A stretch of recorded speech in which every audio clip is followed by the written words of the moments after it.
Madhya Pradesh BJP को फरवरी में नया प्रदेश अध्यक्ष मिल सकता है, क्योंकि लंबे मंथन के बाद इंदौर में भी गुरुवार को बीजेपी ने जिलाध्यक्षों के नाम का ऐलान कर दिया है।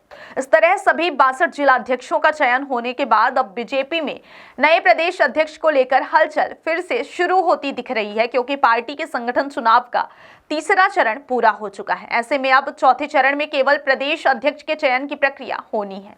बीजेपी ने मध्य प्रदेश में प्रदेश अध्यक्ष के चयन के लिए केंद्रीय मंत्री धर्मेंद्र प्रधान को पर्यवेक्षक काफी पहले ही नियुक्त कर दिया था। ऐसे में माना जा रहा है कि प्रधान जल्द ही मध्य प्रदेश का दौरा करेंगे और नए अध्यक्ष के चयन की प्रक्रिया शुरू करेंगे।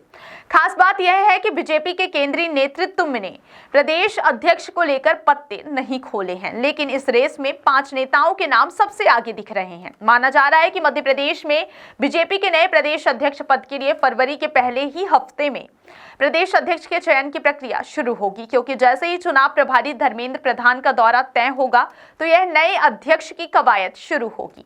माना जा रहा है कि बीजेपी नए अध्यक्ष के चयन की प्रक्रिया में भी मध्य प्रदेश में जातिगत समीकरणों को भी साधना चाहेगी। नया अध्यक्ष सामान्य, आदिवासी या फिर महिला वर्ग से आ सकता है, क्योंकि विधानसभा चुनाव के बाद सीएम, डिप्टी सीएम और मंत्रियों के चयन में बीजेपी ने जातिगत समीकरणों का पूरा ध्यान रखा था। ऐसे में अब प्रदेश अध्यक्ष के पद के लिए भी बीजेपी यही दाव लगा सकती है। मध्य प्रदेश में बीजेपी के कई सीनियर नेता अध्यक्ष पद के दावेदार दिख रहे हैं। हालांकि बीजेपी किसी सीनियर नेता को ही अध्यक्ष बनाती है या फिर किसी नए चेहरे पर दाव लगाती है, यह देखना दिलचस्प होगा। मध्य प्रदेश के राजनीतिक गलियारों में कई नेताओं को लेकर सियासी कयासबाजी चल रही है, क्योंकि मौजूदा प्रदेश अध्यक्ष विष्णुदत्त शर्मा का 2 साल का कार्यकाल पूरा हो चुका है। ऐसे में नए अध्यक्ष की रेस से विष्णुदत्त शर्मा समेत कई दावेदार दिख रहे हैं। मध्य प्रदेश में बीजेपी के नए प्रदेश अध्यक्ष पद की रेस में पूर्व गृह मंत्री नरोत्तम मिश्रा के नाम की चर्चा तेज है। बताया जा रहा है कि उन्होंने फिलहाल दिल्ली में डेरा जमा रखा है, जहां वह एक तरफ दिल्ली विधानसभा चुनाव में एक तरफ वह लगातार प्रचार में जुटे हैं, तो दूसरी तरफ उनका फोकस सियासी भी माना जा रहा है। नरोत्तम मिश्रा सवर्ण वर्ग से आते हैं, ऐसे में उनकी दावेदारी मजबूत मानी जा रही है, क्योंकि लोकसभा चुनाव के दौरान भी वह न्यू ज्वाइनिंग टोली के अध्यक्ष रहे थे, जहां उन्होंने कई नेताओं की बीजेपी में एंट्री कराई थी। नरोत्तम मिश्रा लोकसभा और राज्यसभा चुनाव के दौरान भी मजबूत दावेदार थे, लेकिन उन्हें मौका नहीं मिला। चुनाव हारने के बाद भी वह प्रदेश की सियासत में एक्टिव हैं और उनकी बीजेपी के केंद्रीय नेतृत्व से भी अच्छी ट्यूनिंग मानी जाती है। ऐसे में वह दावेदार दिख रहे हैं। पूर्व केंद्रीय मंत्री और 8 बार के बीजेपी के सीनियर नेता फग्गन सिंह कुलस्ते भी इस बार मध्य प्रदेश में बीजेपी प्रदेश अध्यक्ष पद के मजबूत दावेदार माने जा रहे हैं, क्योंकि सीनियर सांसद होने के बाद भी उन्हें इस बार केंद्रीय मंत्रिमंडल में जगह नहीं मिली थी। मध्य प्रदेश में लंबे समय से बीजेपी में आदिवासी वर्ग से प्रदेश अध्यक्ष बनाने की मांग उठती रही है। ऐसे में नए अध्यक्ष को लेकर आदिवासी वर्ग से फग्गन सिंह कुलस्ते का नाम सामने आ सकता है, क्योंकि मध्य प्रदेश में आदिवासी वर्ग की भूमिका सरकार बनाने से लेकर संगठन तक में अहम होती है।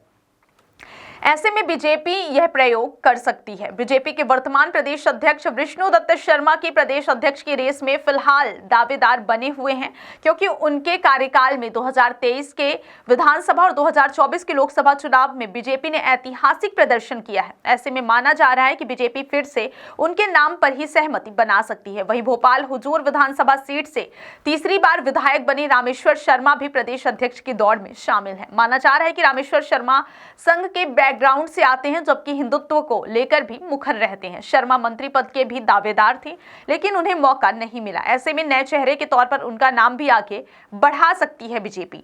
पूर्व मंत्री अरविंद भदौरिया के नाम की चर्चा भी इस रेस में तेजी से चल रही है, क्योंकि भदौरिया को संगठन का आदमी माना जाता है। भदौरिया को संगठन का कुशल रणनीतिकार माना जाता है। वह कई बार पार्टी के लिए अहम भूमिका निभा चुके हैं। 2023 के विधानसभा चुनाव में उन्हें हार का सामना करना पड़ा था, लेकिन माना जा रहा है कि बीजेपी उन्हें फिर से एक्टिव करना चाहती है, क्योंकि भदौरिया भी चुनाव हारने के बाद फिलहाल किसी नई जिम्मेदारी की तलाश में है।